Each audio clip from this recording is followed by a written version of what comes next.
Breaking news. మంత్రి గుమ్మడి Sandhyarani escort constable జీవి రమణకు సంబంధించిన bag missing కేసులో పోలీసులు పురోగతిని సాధించారు. అయితే 3 రోజులు గడుస్తున్నా సరే ఇప్పటి వరకు పోలీసులు ఎటువంటి పురోగతిని కూడా సాధించలేదు. ఎటువంటి క్లూస్ కూడా లేవు.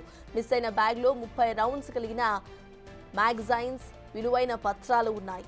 బ్యాగ్ ఎక్కడో వదిలేసి ఆటోలో వదిలేసా అని ఆటో డ్రైవర్తో రమణ వాగ్వాదానికి దిగారు. బ్యాగ్ అసలు ఎక్కడ ఉందోనని 1 టౌన్ పోలీసులు కుస్తీలు పడుతున్నారు. ప్రత్యేక బృందాలను ఏర్పాటు చేసి గాలింపు చర్యలు కూడా చేపడుతున్నారు.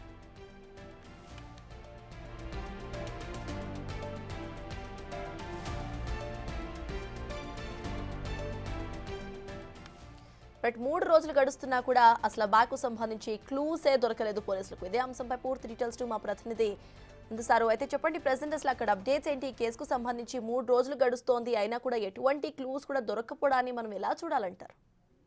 సత్తాజిత్, పోలీసులు పూర్తిగా విఫలమని చెప్పుకోవాలి. ఎందుకంటే ఈ ఘటన ఈ నెల 12వ తేదీ సాయంత్రం సుమారు 7 గంటల ప్రాంతంలో జరిగింది. జీవీ రమణ అనేటువంటి ఒక హెడ్ కానిస్టేబుల్ ఈ బ్యాగ్ ని ఎక్కడ పెట్టారనేది కూడా ఇప్పటికీ పోలీసులు పూర్తి స్థాయిలో కనుక్కోలేదు. అయితే ఓ షాప్ వద్ద దీన్ని మీ సేవా సెంటర్ దగ్గరలో ఉన్నటువంటి ఓ షాప్ వద్ద విడిచిపెట్టారనైతే పోలీసులు కొంతవరకు చెప్తున్నప్పుడు కాబట్టి ఇప్పటి వరకు కేసులో ఎలాంటి పురోగతి సాధించలేదు. ఆ గన్ మ్యాగజైన్ వచ్చేసి మ్యాగజైన్ లో 30 బుల్లెట్లు పడితే 9mm కర్వ్డ్ మ్యాగజైన్ కూడా పోలీసులు చెప్తున్నారు. ఇప్పటికే దాని ఫొటోస్ కూడా రిలీజ్ చేశారు. సీసీటీవీ ఫుటేజ్ కూడా పోలీసులు విడుదల చేశారు. అంతేకాకుండా ఎవరికైనా దొరికి బ్యాగ్ ను అప్పగిస్తే వారికి తగిన పారితోషికం కూడా ఇస్తామని చెప్పేసి పోలీసులు అయితే ఇప్పటికే ప్రచారం కూడా చేస్తున్నారు. కానీ ఇప్పటి వరకు కేసులో ఎలాంటి పురోగతి లేదని చెప్పుకోవచ్చు. అదేవిధంగా అటు మంత్రి సంజయ్ రాణి ఇదే విషయంపై వివరణ అడిగితే నాకు గన్మెన్ కాదు, ఎస్కాట్ మాత్రమే. ఎస్కాట్ ఎప్పటికప్పుడు మారుతుంటారు అంతే తప్ప తన గురించి నాకు పూర్తి స్థాయిలో విషయాలు తెలియవని ఆవిడ కూడా చెప్తున్నారు. మరోవైపు మన్యం జిల్లా ఎస్పీ వచ్చేసి ఇప్పటికే జీవీ రమణ సస్పెండ్ చేస్తా ఆయన చేసిన తప్పిదాన్ని అంటే కేవలం కప్పిపుచ్చుకునేటటువంటి ఓ ప్రయత్నం జరుగుతుంది తప్ప ఇంతవరకు కేసులో అయితే ఎలాంటి పురోగతి లేదని చెప్పుకోవచ్చు. సుమారు 3 రోజులు గడుస్తుంది. ఇది 4వ రోజుగా చెప్పుకోవచ్చు. ఎందుకంటే 12వ తారీఖున జరిగింది. అయితే ఈ విషయం బయటకు పక్కకుండా విజయనగరం 1 టౌన్ పోలీసులు చాలా గోప్యత కూడా పాటించినటువంటి సందర్భం కూడా ఉంది.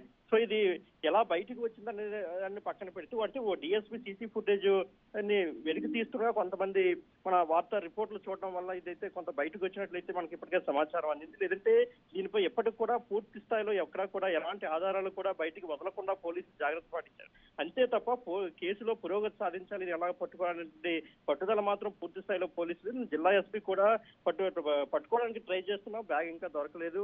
బ్యాగ్ కలర్ కావచ్చు, సీసీటీవీ ఫుటేజ్ కూడా బయటకు రిలీజ్ చేస్తాం. ఇంతవరకు ఎలాంటి ఆధారాలు దొరకలేదని కూడా వాళ్ళు చెప్తున్నారు. అయితే ఒక 2 వ్యక్తుల మీద అయితే అనుమానం ఉంది కానీ పూర్తి స్థాయిలో వాళ్ళు తీశారు లేదని మాత్రం నిర్ధారణకు రాలేకపోతున్నాం అయితే ఇప్పటికీ విజయనగరం జిల్లా ఎస్పీ వకుల్ జిందాల్ కూడా స్పష్టం చేశారు. Right, thank you Shivshankar.